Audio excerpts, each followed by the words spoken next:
Le management, ce n'est pas juste une case dans un organigramme. Non, c'est bien plus que ça. C'est une vraie mission. Comment on fait pour transformer l'énergie de chacun en un succès pour tous? C'est ça la vraie question.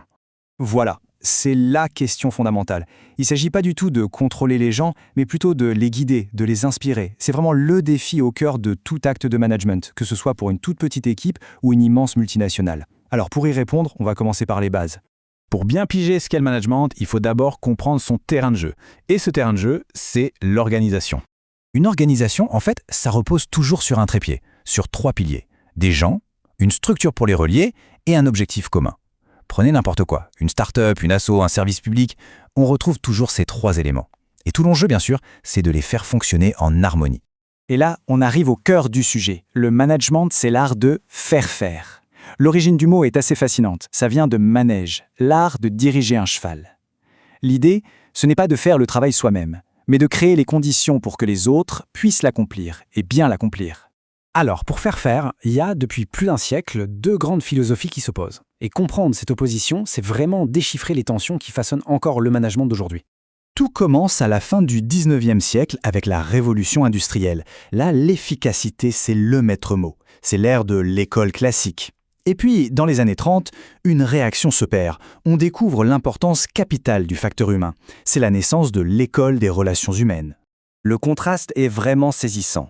D'un côté, on voit l'organisation comme une grosse mécanique bien huilée, où l'humain est un rouage motivé uniquement par son salaire, et de l'autre, on l'aperçoit comme un écosystème social, où la reconnaissance et le sentiment d'appartenance sont les vrais moteurs. L'école classique, avec des figures comme Taylor ou Fayol, visait l'efficacité absolue. Chaque geste est chronométré, la hiérarchie est super stricte, les règles sont partout. Le résultat? Bon, la productivité explose, c'est un fait. Mais souvent, c'est au détriment du sens, avec un travail qui peut devenir déshumanisé. Et on en voit encore les traces aujourd'hui. Et puis, tout bascule, notamment avec les expériences de Hawthorne. Un chercheur, Elton Mayo, découvre un truc incroyable. Le simple fait de s'intéresser aux employés, de leur porter de l'attention, a un impact direct sur leur productivité. C'est une révolution. L'idée que des travailleurs heureux sont des travailleurs productifs vient de naître. Bon, à cette théorie, concrètement, ça fait quoi un manager au quotidien? Passons de la pensée à la pratique. Henri Fayol, un des pionniers qu'on a vu, a défini un cycle en 5 actions clés. C'est un peu la grammaire de base du management. Prévoir, c'est regarder devant. Organiser, c'est construire. Commander et coordonner, c'est mettre tout ça en mouvement. Et enfin, contrôler, c'est s'assurer qu'on garde bien le cap.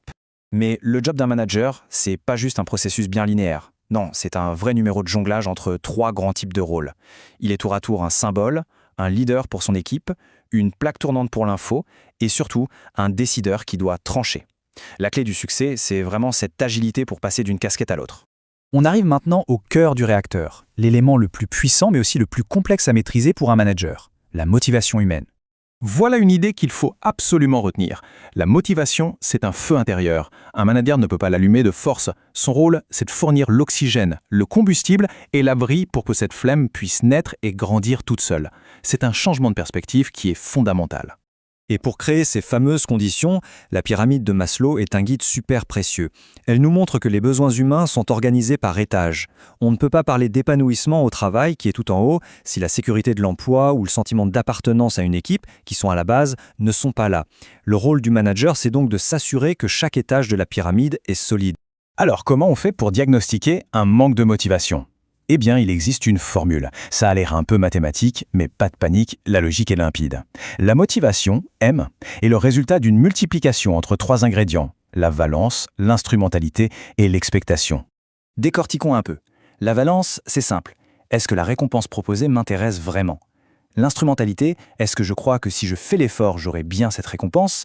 Et l'expectation, est-ce que je me sens capable de le faire?